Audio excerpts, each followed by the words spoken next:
Well, I want to just tell you basically why I do the work that I do.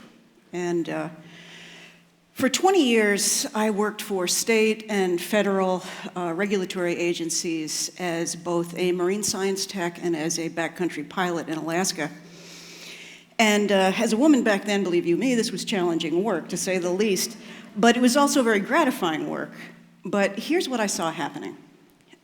We would do a study, make recommendations based on the data that we'd collected. The recommendations would be largely ignored. The environment would degrade. So we'd do another study, make more recommendations. Those would be largely ignored. The environment would degrade further, and on and on and on, fighting the same battles over and over, always for less and less. So I realized that as powerful a tool as aviation is for witnessing, and as powerful a tool as science is for understanding, neither standing alone works well as a tool for transformation and consciousness. That kind of change requires a connection to something greater than ourselves. And for that, poetry and storytelling are the most powerful tools I know. So I publish books. I'm going to talk about, I have to read the part about commercial publishing because it's so completely confusing that it has to be read. There's nothing intuitive about it. But there are a couple of problems with standard commercial publishing models the way they are now. And what most readers, and frankly most writers, don't understand is how difficult it is to find quality publication and distribution. The major concern of any corporate publisher is profit. If they don't think a book will make money, no matter how good it is, we never see it. Now, I'm all for making money, but when it comes to our cultural ecology, that doesn't necessarily create books that matter most. Also, with independent booksellers disappearing, access to the books that are published bottleneck through a very small number of megacorporations. And this is as true for ebooks as it is for hard copy books. This creates a virtual monopoly on what we can read, and the result is a form of censorship that's as effective as politically imposed censorship. In other words, nobody has to burn a book that's never been published or that you can't find. But by redefining profit, books themselves can become activists, and I'm going to give you 3 quick examples.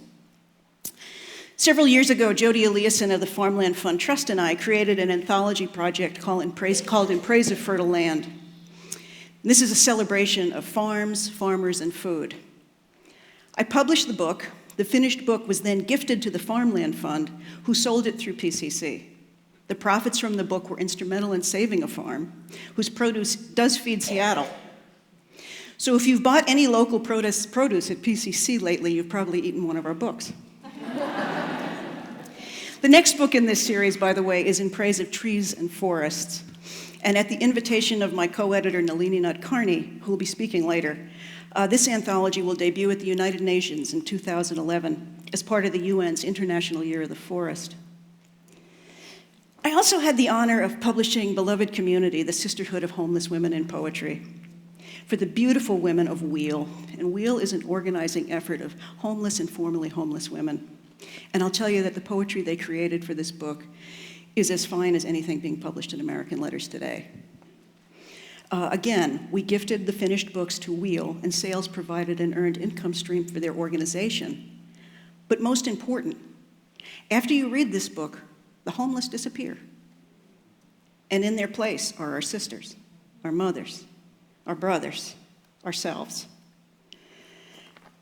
And last, I wanted to talk about a book that I particularly love. It's called Flowers Blooming Against a Bruised Gray Sky by the wonderful young Nigerian-American poet Ucheche Kalu. And I spend a lot of time in Jackson, Wyoming, and I have a friend there who is 80 years old and quite wealthy, staunch, lifelong conservative in her politics. And I gave her the book, and I thought, no way. No way. But, I'll tell you, she called me the next day, so moved by the work that she started reciting passages she'd memorized. First, this speaks to Ucheche's great gifts as a poet. But the only place that these women could have actually met is on the page. And that's across class, race, politics, and 3 generations. Now, those 3 examples are my definition of profit in publishing a book. Now, if you still don't think good writing can make much of a difference, let me tell you a story. And I have the pen here. It's like, am I going to edit now? Maybe.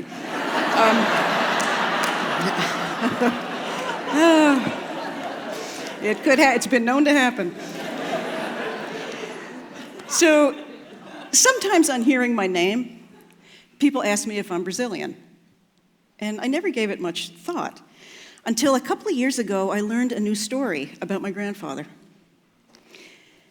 And as a young man, he joined his brother Anthony in New York. But he had another brother that I never knew about, Carmine, who had gone to Brazil. And he could have joined either one. So I imagine him, a young Italian soldier, after World War I, devouring letters from 2 brothers. When I think, why did he choose New York? I realize there can only be one reason. Anthony told the better story. And I'm alive here talking to you today because he did. So each of us, all of us, exists as the intersection of 1,000 stories. Our bodies may be flesh and bone, but our lives are made of the stories that we embody. And the great hope and the great responsibility the master storyteller offers is to show us that the lines which divide us don't run between us, they run through us. And that is the difference between throwing up our hands and saying, well, what can I do? And what can I do? Where do I start? We leave our poems and our stories in the hands of major corporations at our great peril. William Stafford begins his wonderful poem, A Ritual to Read to Each Other, with the following. If you don't know the kind of person I am, and I don't know the kind of person you are, a pattern others made may prevail in the world, and following the wrong God home, we may miss our star. And it seems to me that the toughest and most challenging road that we can travel is the distance between here and here. And it takes a lot of courage to turn towards kindness. But there's something I've learned about navigation. If your compass heading is off by 1 or 2 degrees, over a mile doesn't make much difference. Over 20 years, it's the thing that mattered the most. And the right book, I'll tell you, it's better than a GPS. So my wish for you is that may the books that you need always be available to you. So thank you very much.